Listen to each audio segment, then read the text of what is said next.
Now if we take log of both sides, we get log y is equal to log 2 to the power log x. Means log y is equal to log x into log 2. If we differentiate y with respect to x, we get 1 by y dy dx is equal to log 2 into, for log x we are getting 1 by x.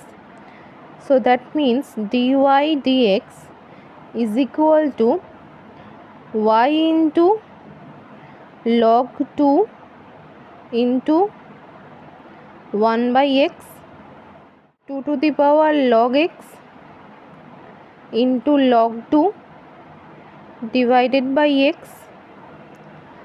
So for this problem, option D is correct.